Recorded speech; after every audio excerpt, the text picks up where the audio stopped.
Madame, Monsieur, que disent le texte de loi sur la passation de marchés publics en République démocratique du Congo? C'est la question phare de ce dossier de la rédaction qui se propose de faire une autopsie sur fond de pédagogie autour de ce secteur capital. Bienvenue à ce dossier de la rédaction. Bienvenue Alain Boma. Merci Julie Sefou. Pour un sujet technique, nous avons choisi pour vous un invité expert en la matière, expert en passation des marchés publics et partenariats public-privé, formateur des formateurs, expert senior.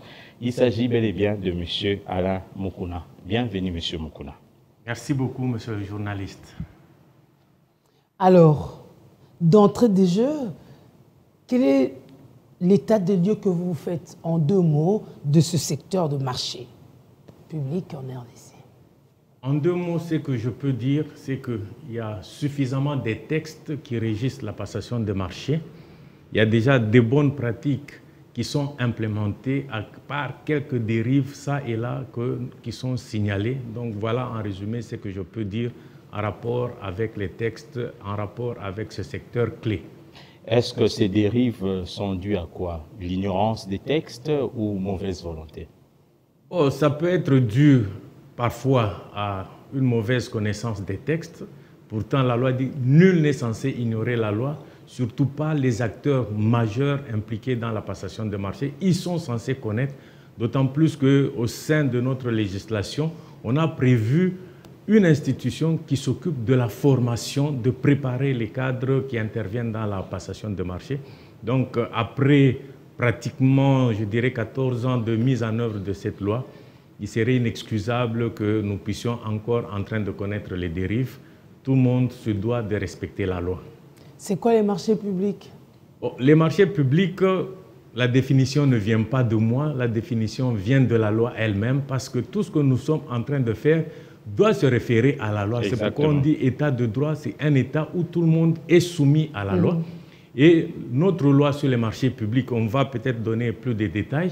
Les marchés publics en République démocratique du Congo sont régis par la loi numéro 10/010 du 27 avril 2010 relative aux marchés publics. Et cette loi définit très clairement ce qu'on entend par marché public. Un marché public est entendu comme un contrat écrit. J'insiste bon, Contrat écrit.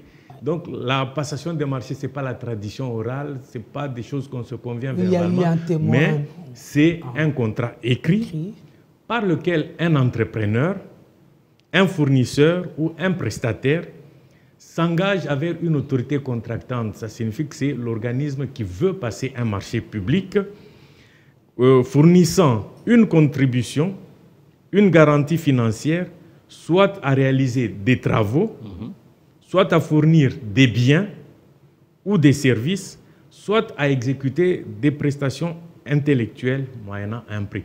Ça veut dire tout simplement qu'il y a 2 grandes parties à un contrat. Il y a la première partie qu'on appelle l'autorité contractante et de l'autre côté, vous pouvez avoir soit un entrepreneur, vous pouvez avoir un fournisseur des biens, vous pouvez avoir un fournisseur, un prestataire de services ou bien des prestations intellectuelles. Donc là, il s'agit souvent des consultants qui doivent mener des études, ainsi de suite, ou même des missions de contrôle. Donc il y a un contrat qui va lier les 2 parties et on insiste bien que ça doit être un contrat écrit. L'entrepreneur, le prestataire de services ou des prestations intellectuelles, ou bien le fournisseur des biens, s'engage envers une autorité contractante à fournir ses biens, ses travaux, ainsi de suite, moyennant un prix, moyennant un paiement. Donc, c'est un peu, en résumé, la définition d'un marché public. Donc, contrat écrit. Donc, nos téléspectateurs, tous ceux qui nous suivent, doivent savoir que quand on parle de marché public, on doit avoir un contrat écrit, ce n'est pas des choses verbales. Et bon, la question qui suit, il y a combien de types de marchés publics? Notre loi définit principalement 4 types de marchés publics. Déjà, en donnant la définition, vous avez entendu, on a parlé de l'entrepreneur. Non pas d'entrepreneur, il s'agit des marchés des travaux. On parle de fournisseurs de biens, donc ça signifie qu'il s'agit d'un marché de fourniture ou des biens. Et puis, on a parlé des services. Donc, il y a un marché qu'on appelle les marchés des services. Et puis, il y a les marchés des prestations intellectuelles. Marché des travaux, nous sommes ici dans un bâtiment. Ce bâtiment a été construit, donc on a dû faire recours à des travaux. Donc ça, c'est ce qu'on appelle marché des travaux. Marché de fourniture, si je veux acquérir, moi en tant que responsable, par exemple, d'une agence de communication, je veux acquérir des vestes, des cravates pour mes journalistes, des micros, des tables, des caméras, ainsi de suite. Là, il s'agit des fournitures ou des biens. En dehors de ça, je peux avoir besoin d'avoir un service de nettoyage de la cour, je peux avoir besoin d'un service d'entretien des micros, entretien de tout ce qui est équipement, ainsi de suite. Là, il s'agit des services, ça peut être le transport, ainsi de suite. Tout ça, ça rentre dans la catégorie des marchés des services. Et puis les prestations intellectuelles, je peux avoir, avant de construire un bâtiment, on doit évidemment mener les études pour savoir quel type de matériaux, quelle va être la structure de notre bâtiment. Il s'agit des prestations intellectuelles. Il y a des missions de contrôle aussi qui rentrent dans cette catégorie-là. Pour définir le marché public, vous aviez lu le texte, mais il y a plusieurs autres qui définissent justement le cadre légal des marchés publics en RDC. Oui. Le socle de tout ça, c'est la loi. Parce que vous savez que la loi est au-dessus de tous les textes. En dehors de la loi, il y a d'autres textes d'accompagnement, d'autres textes qui organisent la passation de... Parce que la loi fixe les principes généraux.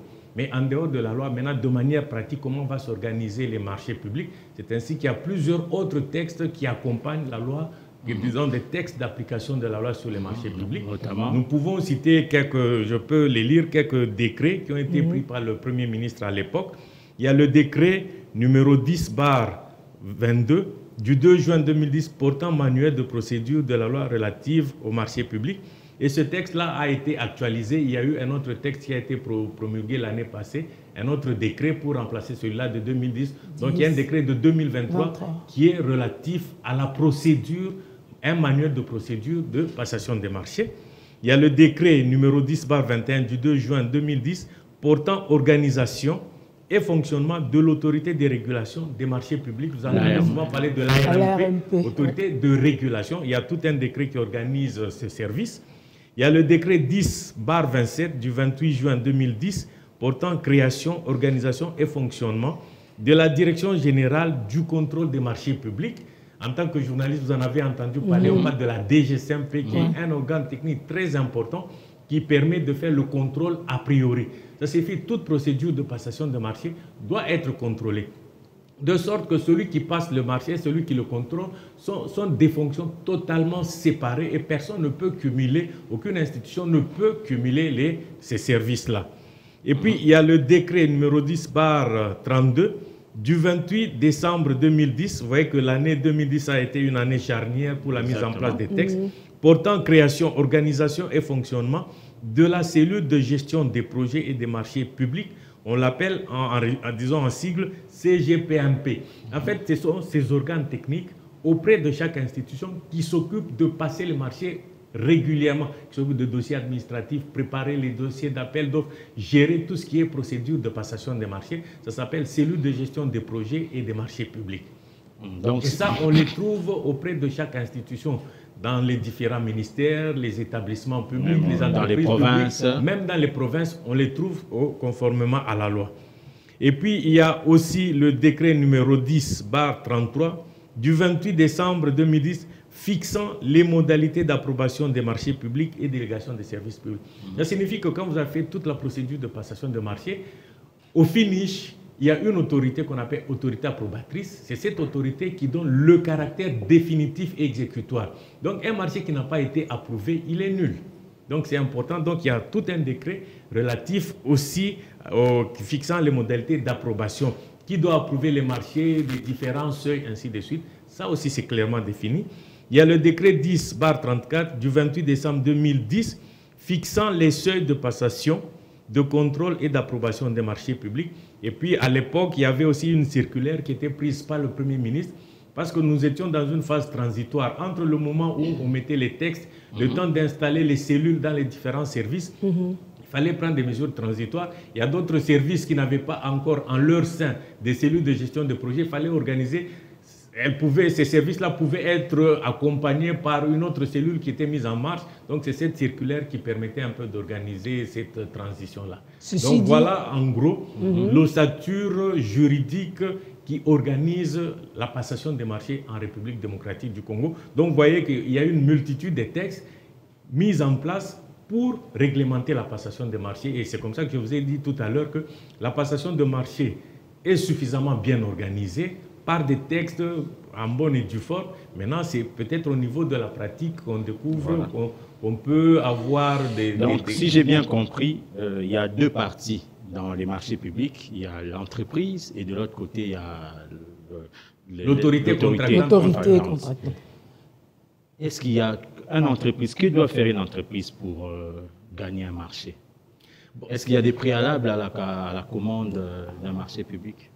Ça, bien évidemment, avant de passer un marché public, il y a quelques... Je vais me permettre peut-être de lire, pour qu'on comprenne que ce que je dis ne vient pas de moi, c'est des choses qui sont prévues par la loi.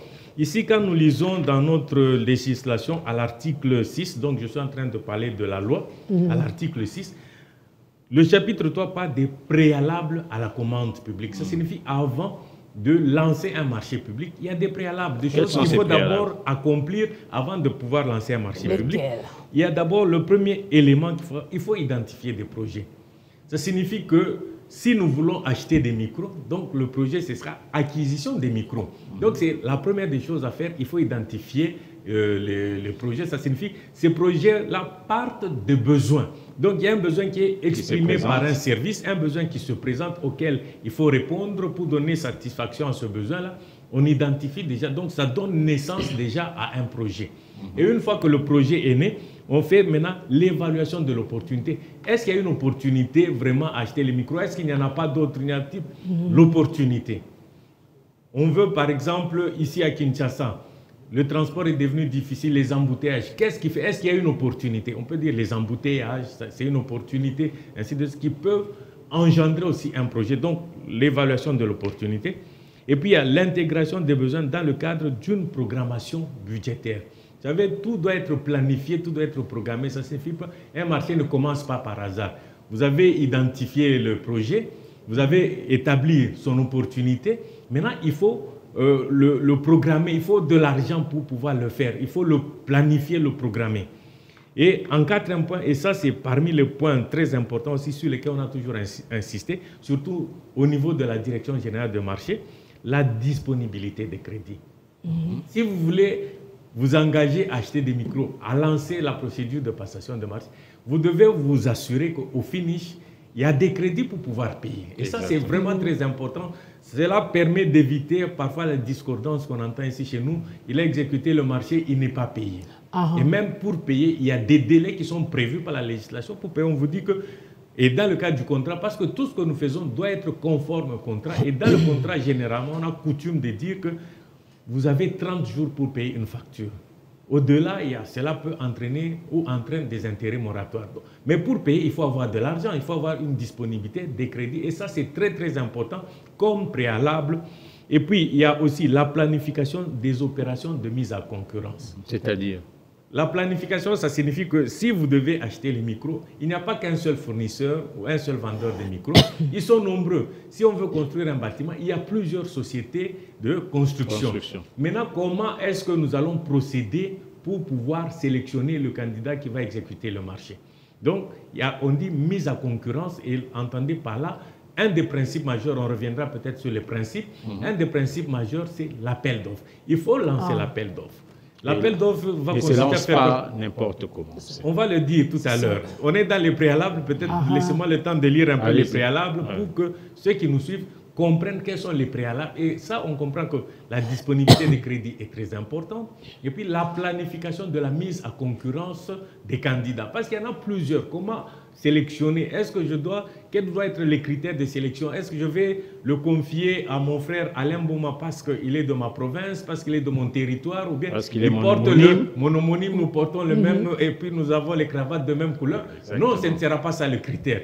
Donc, on dit planification des opérations de mise en concurrence, le respect des obligations de publicité et de transparence. Même par votre presse. Hein? Mais justement, ça se fait par voie de presse et puis on va voir les canaux par lesquels. Et puis, 7e point, le choix de l'offre économiquement la plus avantageuse. Donc, tout ça est organisé. Ça signifie qu'au sein d'une autorité contractante, avant le début de chaque exercice budgétaire, comme ça se fait chez nous, c'est le cas de notre législation, au niveau de chaque service, on commence d'abord par lister tous les projets nécessaires. On se rassure de leur opportunité et puis on établit ce qu'on appelle le plan de passation des marchés. Donc le plan de passation des marchés, selon les différents types de marchés que nous avons indiqués tout à l'heure, on aura un plan qui va passer en revue, lister tous les marchés par exemple des travaux, tous les marchés de fourniture, tous les marchés des services et tous les marchés de prestations. Vous les mettez dans un tableau qu'on appelle plan de passation de marché. Et avec les montants, parce qu'on a dit il faut les évaluer, il faut savoir ce marché peut nous coûter comme ça, c'est à titre indicatif pour pouvoir faire les prévisions budgétaires. Une fois que vous avez rempli votre plan de passation de marché, vous le transmettez à la DGCMP dont j'ai parlé tout à l'heure. Vous le transmettez à la DGCMP afin que la DGCMP se rassure que cela est conforme à la législation, cela est conforme au modèle déjà établi. Parce que le plan de passation de marché, chacun ne fait pas ce que bon lui semble. Il y a déjà des modèles qui sont établis et vous les remplissez selon ces modèles. La DGCMP se rassure que tout a été fait correctement. Est-ce que la procédure de passation de marché que vous proposez de faire, parce que tout à l'heure, je parlais de la mise en concurrence. Est-ce que c'est prévu ainsi de suite? Est-ce que ce sera un appel d'offres national? Est-ce que ce sera international? Est-ce qu'on va passer une cotation? La DGCMP se rassure de tout ça. S'il y a des corrections, on les corrige après. La DGCMP vous accorde ce qu'on dit l'avis de non-objection. Ça signifie vous donne le quitus pour que vous puissiez ensuite publier le plan de passation de marché sur le site de l'autorité de régulation des marchés publics, prioritairement et obligatoirement. Ensuite, vous pouvez recourir à d'autres services de presse, la presse écrite, ça peut être la presse en ligne. Vous publiez, pourquoi? Pour permettre à tous ceux qui sont intéressés par le marché de pouvoir commencer à se préparer. Parce que les marchés sont annoncés longtemps à l'avance pour que les gens se préparent. Les gens savent, par exemple, qu'à l'OVD, à l'Office de route, à la CGT, dans tel ministère, il y aura un marché qui va se passer. Et regarde, d'habitude, les candidats consultent tout ça sur les différents sites pour voir quels sont les marchés auxquels ils peuvent soumissionner. Excusez-moi. Donc là, ce sont les préalables. Et vous voyez qu'il y a 7 préalables. Et on insiste beaucoup sur la disponibilité des crédits. On ne peut pas passer un marché quand il n'y a pas d'argent. Donc ça, c'est très important comme préalable. Alors, quels sont les critères d'attribution de ce marché dans tout ça? Bon, les critères, c'est comme ça que je voulais... Là, on a parlé un peu de préalables. Excusez-moi, je voudrais revenir sur certains principes qui vont nous permettre de comprendre comment on passe un marché public. Parmi les principes dans notre législation, et cela est conforme à l'OCDE, parce que l'OCDE établit des critères de transparence, d'égalité, tout ça, pour que les marchés soient rationnels, soient efficaces et puissent être transparents. On insiste beaucoup sur le critère de transparence. Donc c'est ainsi que, parlant des principes, il est bon de savoir que le premier principe, c'est la liberté d'accès au marché public. Tout à l'heure, je venais de parler du plan de passation de marché. Quand il est publié, c'est pour permettre à tous ceux qui sont intéressés par les marchés, aux différents opérateurs économiques, d'en prendre connaissance. Et une fois que c'est établi, ça leur permettra, au moment venu, de pouvoir accéder au marché. Et ici, dans notre législation, il est établi que tous les opérateurs économiques ont libre accès au marché. Ça, c'est très important, la liberté d'accès au marché public. On ne peut pas empêcher un Congolais de pouvoir accéder à un marché public. Donc, vous comprenez, quand on va parler des critères, il faut tenir compte aussi du critère de libre accès. Tout celui qui est intéressé par le marché doit être en mesure d'y accéder. Ça, c'est le premier principe qui est très, très important. Il y a l'autre principe, c'est on peut prendre aussi en compte l'expertise nationale. Pas souvent on se plaint, non, tous les marchés sont donnés aux étrangers. Non, il est prévu dans notre législation de prioriser l'expertise nationale, les compétences nationales. À tous les niveaux, ça peut être à tous les différents niveaux. On pourra peut-être le voir prochainement. Comment est-ce qu'on évalue, on prend en compte l'expertise nationale ou les compétences nationales. L'autre critère, c'est quoi? Le respect de l'éthique et de la déontologie. Il faut qu'il y ait de l'éthique. Il ne faudrait pas que les acteurs au marché public soient corrompus Parce que là, ils vont directement fausser la concurrence. Il y a aussi le critère de transparence. La transparence, ça signifie qu'il ne doit pas y avoir de l'opacité dans le processus de passation des marchés. À chaque étape, toutes les choses doivent être claires. Un peu comme un verre clair, monsieur le journaliste. Je prends l'exemple de ma bouteille. S'il y a quelque chose qui est glissé là-dedans, on va pouvoir voir qu'il y a quelque chose de mauvais qui est là-dedans. Donc, quand on parle de transparence, vous voyez un peu comme cette bouteille qui est transparente. Tout ce qui est dedans, je sais voir. Si quelqu'un a glissé quelque chose, ou même s'il y a une aiguille qui est là-dedans, aussi petite que soit l'organe qui est dedans, je sais voir pourquoi, parce que c'est transparent. Mais si ce n'est pas transparent, donc vous voyez que ça peut laisser accès à beaucoup de choses. Donc, heureusement qu'à la fin, vous nous diriez si ça l'est ou pas. Je suis dans les principes. Vous savez que la vie est régie par les principes. Ouais. C'est à partir de ces principes-là qu'on peut savoir qu'il y a dérive ou pas. Mais si on ne connaît pas déjà les principes, quand il y a des dérives, on ne s'en rendra pas compte. Et parmi les autres principes qui ont été pris en compte dans notre législation, on a prévu la possibilité du recours. Quand quelqu'un n'est pas satisfait par la décision d'une autorité contractante, on lui reconnaît la possibilité d'introduire un recours. D'abord, un premier recours gracieux, comme on l'appelle, auprès de l'autorité contractante.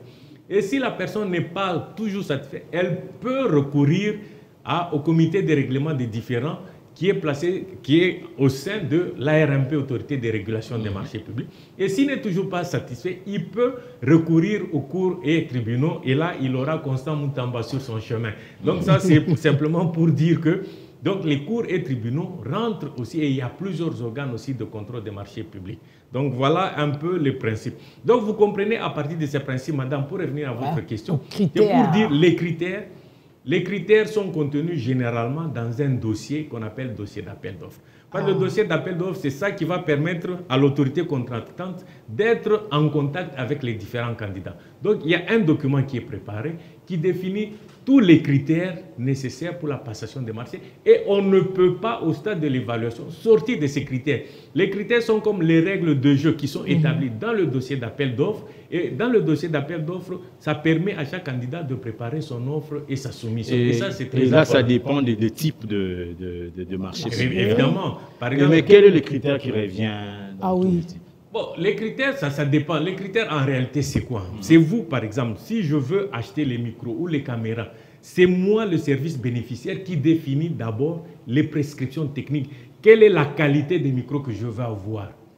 Je peux dire, bon, est-ce que c'est un micro unidirectionnel ou multidirectionnel? Les dimensions, le poids, la qualité, en quelle matière doit être, comment il peut se présenter? C'est moi qui définis. Donc, je vais dire au candidat, voilà quel type de micro moi je veux. Si vous ne donnez pas ce type de micro, vous voyez qu'automatiquement on va vous exclure. Donc parmi les critères, c'est qu'il y a d'abord les spécifications techniques qui sont établies, qui montrent la qualité de ce que moi je suis en train de rechercher. Si je veux construire une route, je peux dire que moi je voudrais construire cette route, mais cette route doit être bétonnée. Ou bien ce sera une route qu'on appelle chaussée souple. Ça signifie je vais utiliser le béton bitumineux. Donc ça signifie ce que nous appelons couramment l'asphalte. C'est moi qui définis. Est-ce que ce sera une route en terre? Moi, j'ai défini déjà les spécifications. Je peux dire qu'il faut qu'il y ait des caniveaux, des fossés. Je définis ce que je veux avoir. Ça, comme ça, celui qui va soumissionner, il sait à quoi il va s'attendre. S'il ne répond pas à ce canevas, à ce schéma, il comprendra qu'il est écarté, exclu. Donc, il y a d'autres critères, par exemple les documents administratifs. C'est des critères administratifs. On commence à se rassurer par exemple, savoir si la personne morale qui va participer au marché est en règle avec l'administration publique. Est-ce que vous avez des statuts? Est-ce que vous êtes en ordre avec l'impôt, le fisc? Est-ce que vous êtes en règle avec la Caisse nationale de sécurité sociale, avec l'ONEM? Donc, il y a un certain nombre de documents qui sont demandés. Est-ce que vous avez l'agrément? Ce sont des documents administratifs qui sont demandés. Et si vous n'êtes pas en règle avec ces documents-là, on peut vous écarter. Donc, il y a d'autres éléments, par exemple, les états financiers. On se rassure que vous tenez vraiment une administration et que vous avez des états financiers et que votre société n'est pas en faillite. Ensuite, après avoir examiné tout ça, maintenant, il y a le critère prix. Parce que vous êtes nombreux à pouvoir soumissionner. Et comme les Quinois le disent si bien, moi j'aime bien le quinois et j'ai compris que le quinois, avant même que les textes ne soient publiés, le quinois connaissait ce que c'est que la passation de marché en disant simplement par cet adage populaire Oye na wenze tambola. Maman to tambola rapani. Pour voir ce qu'il y a mieux. Abordable. Qualité, prix. De maison en maison, vous comparez les prix. Oui, j'ai vu cette chemise ou bien j'ai vu tel produit que je veux. Là-bas, on m'a proposé 1100. Ici, on est à 1200. Là-bas, ils sont à 1800. Là-bas, il a... Est-ce que c'est la même qualité? Si c'est la même qualité, évidemment, on prend celui qui propose le prix le plus bas. C'est comme ça, on parle de offre économiquement avantageuse. On ne dit pas l'offre la plus basse, mais l'offre qui est économiquement avantageuse. Ça signifie ça doit remplir les différents critères et au finish avoir un bon prix qui puisse être accessible. Donc, avec voilà. tous ces critères, on a l'impression qu'à un moment, on n'y est toujours pas. On se plaint beaucoup plus alors que les textes paraissent suffisamment clairs. Non, les textes sont suffisamment clairs et il n'y a même pas de plainte. Vous savez, au sein de chaque autorité contractante, quand on établit des critères qui puissent être réalistes. Parce que vous n'allez pas imaginer des critères que les entrepreneurs, les candidats, les fournisseurs ne vont pas être en mesure de remplir. C'est des choses, admettons par exemple, vous faites un appel d'offres national. Vous demandez comme critère, vous fixez comme critère avoir, souvent parmi les critères, on demande souvent des expériences. Parce qu'on ne va pas prendre des gens inexpérimentés. Je voudrais construire une route, mais je voudrais me rassurer que l'entrepreneur qui soumissionne a déjà dans le passé exécuté au moins les travaux routiers. Mais quelqu'un qui est novice, il risque de nous faire n'importe quoi. Mais maintenant, là, si nous disons que pour faire une route, par exemple, admettons la voirie ici à Kinshasa, je voudrais construire une avenue quelque part à Kinshasa qui a 2 km. Mais je fixe comme critère, il faut avoir construit dans son passé, dans un passé récent, 2000 km de route asphaltée. Vous savez que c'est... Oui, mais je veux bien. Moi, je voudrais construire 2 km. Je demande à l'entrepreneur d'avoir... Mais il y a très peu d'entreprises qui ont construit dans leur vie 2000 km de route dans un passé récent, par exemple, au cours des 3 dernières années. Donc, vous voyez déjà, ce critère peut fausser toute la concurrence. Non seulement fausser la concurrence, faire en sorte que personne ne soit en mesure de répondre à ces critères. Donc, les critères qui sont fixés, ça doit être des critères réalistes qui permettent vraiment une saine concurrence. Vous n'allez pas demander aux gens, à des jeunes entrepreneurs, non, il faut avoir un chiffre d'affaires de 10 milliards de dollars. Mais quand vous fixez un tel critère, vous êtes pratiquement sûr que personne ne répondra à ça. Donc, quand on fixe les critères, c'est des critères réalistes, des choses qui sont faisables, qui sont à la disposition de beaucoup d'entrepreneurs. Donc, il faut éviter des critères qui soient déjà dès le départ ségrégationnistes, qui puissent écarter certains. Ça doit être des critères qui sont nécessaires pour remplir l'objectif. Et si on ne passe pas par l'appel d'offres, on peut passer par des marchés de gré à gré. Ça, c'est un principe majeur. Ah oui. Je crois que notre législation, ça permettait que je puisse lire l'article 17 de notre loi. Et pour permettre à tous ceux qui nous suivent, et je crois que l'article 17, il faut bien retenir ça, le chiffre 17 en RDC nous rappelle un peu le 17 janvier. Oui. C'est le jour du décès de notre héros national. Le 17. Que je prie à tous les Congolais de maîtriser l'article 17 de la loi sur les marchés publics. L'article 17 dit ceci: les marchés publics sont passés par appel d'offres. Ça, c'est le principe. Et puis, on ajoute à l'alinéa 2, ils peuvent exceptionnellement, donc c'est une exception, ils peuvent être attribués selon la procédure de gré à gré dans les conditions définies dans la présente loi. Donc, le principe, c'est celui-là, il faut l'appel d'offres. C'est là qu'on plafonne le gré à gré. Non, le gré à gré, on n'a pas dit... L'article que je viens de lire, l'article 17, ne dit pas que le gré à gré, il y a un plafond. On dit que selon la procédure de gré à gré, dans les conditions définies dans la présente loi. Donc, la loi ne définit pas un seuil, un montant en dessous ou au-delà duquel il faut faire le gré à gré. On peut faire un gré à gré pour 100 $, on peut faire un gré pour 1000 $, on peut le faire pour 1 million, pour 10 millions, pour 100 millions, pourvu que les conditions prévues dans la présente loi soient réunies. Et peut-être avant la fin de l'émission, nous pourrons aussi, pour permettre à nos téléspectateurs qui nous suivent, de savoir un peu quelles sont les conditions selon lesquelles, ou les conditions qui permettent de faire recours au gré à gré. Donc c'est important. Le principe, c'est l'appel d'offres, mais exceptionnellement, un peu comme à l'hôpital, tous les malades qui arrivent, il y a un service d'accueil des malades. vous êtes reçu, on établit une fiche pour vous, on vous conduit chez le médecin, ainsi de suite, il vous examine. Mais pour un cas d'accident, quand quelqu'un est accidenté, donc on passe aux urgences. Donc c'est pratiquement ce principe humain, parce qu'on sait que quand quelqu'un est dans une urgence, il faut le traiter autrement. On ne va pas le traiter comme tous les cas, comme on le fait à l'hôpital. Pareil aussi dans la passation des marchés. Le principe qui est établi, c'est quoi? C'est passer par un appel d'offres. Un appel d'offres, nous avons vu dans les préalables, on a dit qu'il faut planifier les opérations de mise en concurrence. Donc il faut permettre aux différents Congolais qui payent les taxes, qui payent les impôts, qui ont créé leur société, de pouvoir travailler, de pouvoir concourir au marché en toute égalité, sans qu'on puisse privilégier l'un par rapport à l'autre. Et je crois que ce point-là, je l'avais oublié quand j'ai énoncé les principes. C'est le principe d'égalité de traitement. Ça signifie que quand les gens ont soumissionné, tous sont au même pied d'égalité. Il n'y a pas quelqu'un qui va être privilégié par rapport à d'autres. Ça, j'avais oublié ce critère-là. L'égalité de traitement, un peu comme la loi, nous sommes tous égaux devant la loi. Donc voilà un peu les principes clés qui permettent chacun d'entre nous, les différents entrepreneurs, parce qu'on dit nul n'est censé ignorer, ils doivent maîtriser ces paramètres pour pouvoir participer au marché. Mais pourquoi souvent ces marchés de gré à gré sont critiqués? Bon, les marchés de gré à gré peuvent être critiqués. Je dis bien, parce que beaucoup de gens ne savent même pas que le marché de gré à gré est légal. Donc ça, je voudrais insister là-dessus, bien qu'on dise que le principe soit l'appel d'offres, mais il n'est pas exclu que dans certains cas, on puisse faire recours au gré à gré. C'est légal.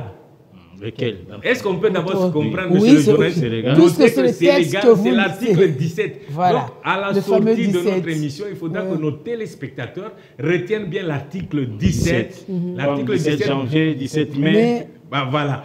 Pour dire simplement que le principe, c'est l'appel d'offres. L'appel d'offres permet de mettre en concurrence plusieurs candidats. Et ça, c'est important, c'est ce que la législation prévoit. Mais dans certaines circonstances, on prévoit néanmoins le gré à gré dans certains cas. Et là, si vous voulez bien que je puisse...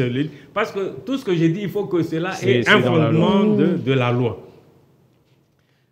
En ce qui concerne les marchés de gré à gré, quand nous allons dans notre loi, c'est clairement mentionné à l'article 41. On définit d'abord qu'est-ce que le marché de gré à gré. Les gens ne souvent pas de marché de gré à gré sans en connaître d'abord la définition. L'article 41 nous dit ceci. Un marché est dit de gré à gré lorsqu'il est passé sans appel d'offres, après autorisation du service chargé du contrôle des marchés publics, donc la DGCMP. Pour passer un marché de gré à gré, la loi dit clairement qu'il n'y aura pas d'appel d'offres pour faire le gré à gré, mais il faut au préalable avoir obtenu l'autorisation de la Direction générale du contrôle des marchés publics. Ça, c'est un préalable, il faut le savoir.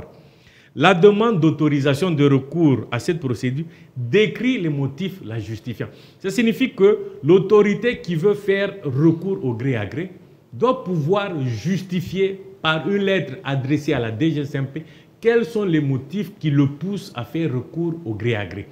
Quel que soit le coin du pays où on se trouve. Quel que soit le coin du pays où on se trouve, mais ça peut être aussi à l'étranger. On peut acheter des choses, par exemple des meubles pour une ambassade, ainsi de suite. Bah, ça, on verra, est-ce qu'on l'achète au niveau de là où il y a l'ambassade ou bien on achète ici au pays, on expédie là-bas. Donc, il faut toujours justifier le gré à gré. Ça, c'est très important. Alors que l'appel d'offres, vous n'avez pas justifié l'appel d'offres, vous suivez la procédure, mais le gré à gré doit être motivé, il doit être justifié. Maintenant, à l'article 42, c'est là vraiment qu'on peut creuser. L'article 42 dit ceci. Il ne peut être passé de marché de gré à gré que dans l'un des cas suivants. Donc, c'est clairement défini. Ah oui. La loi elle-même vous dit dans quelles conditions recourir au gré à gré.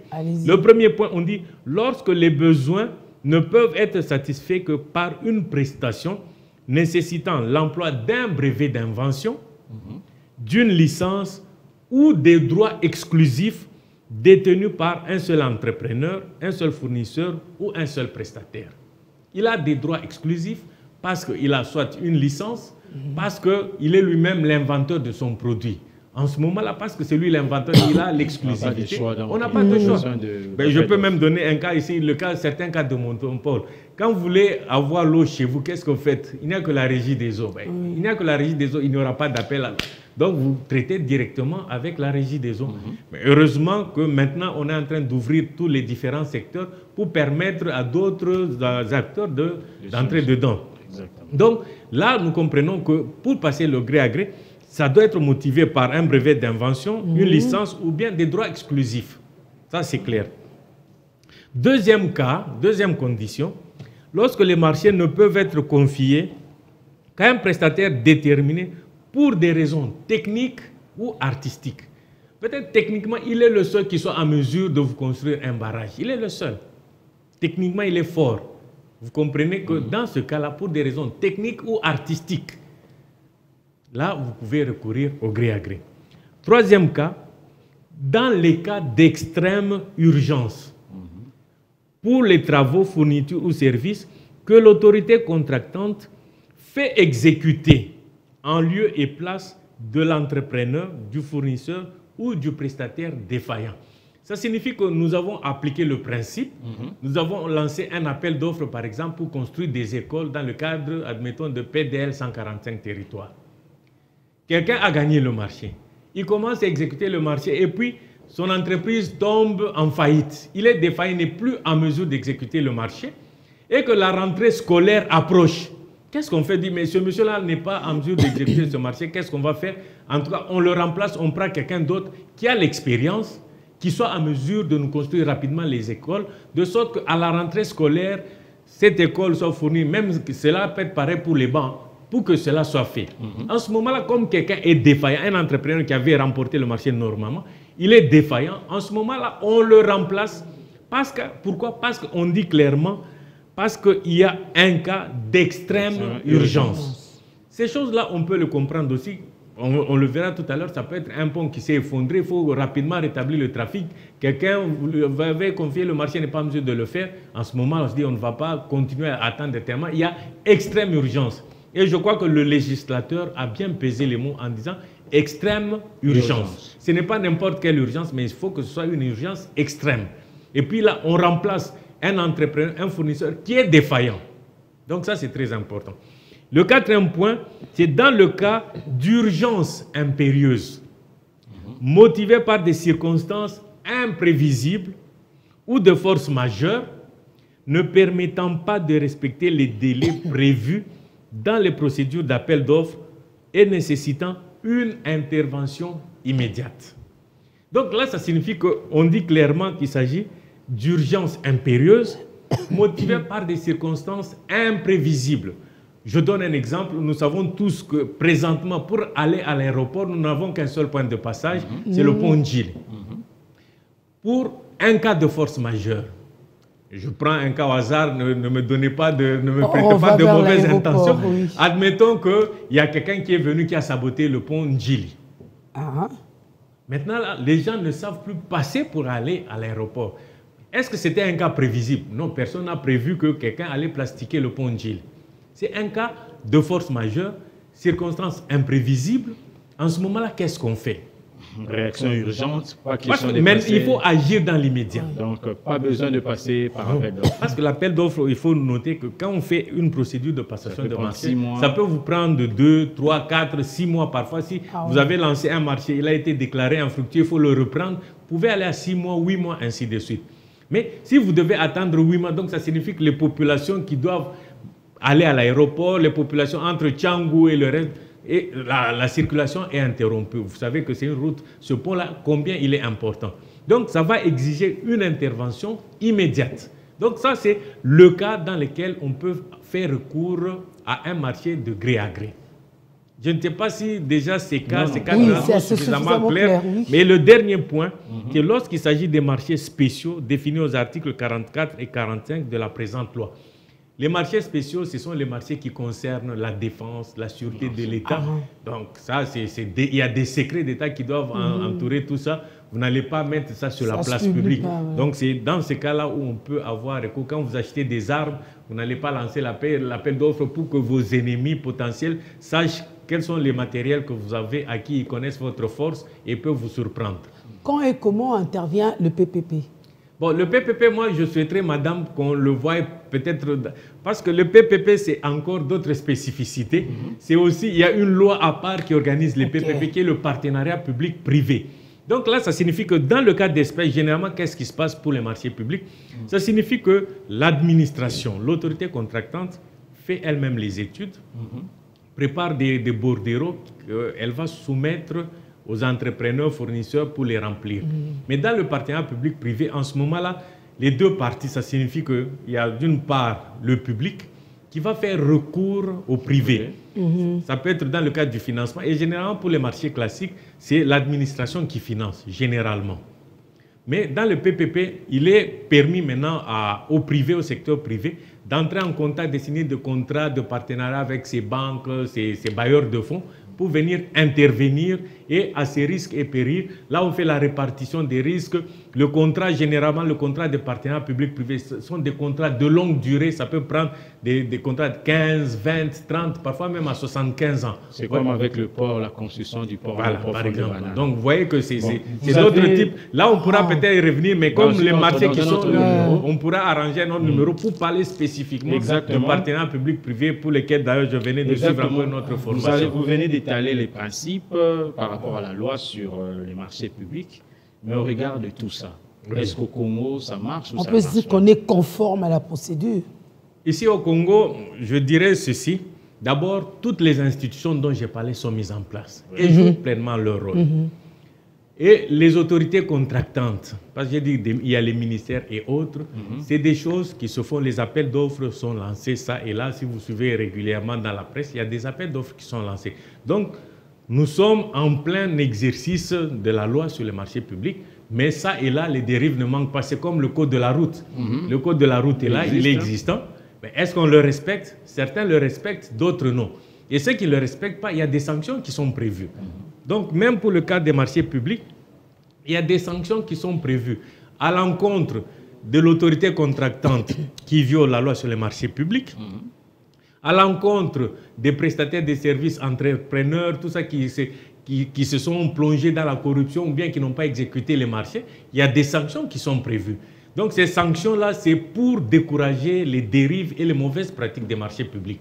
Et là, on doit savoir, je n'ai peut-être pas été dans trop de détails, l'autorité de régulation des marchés publics qui s'occupe de la fonction régulation organise normalement chaque année des audits des marchés publics.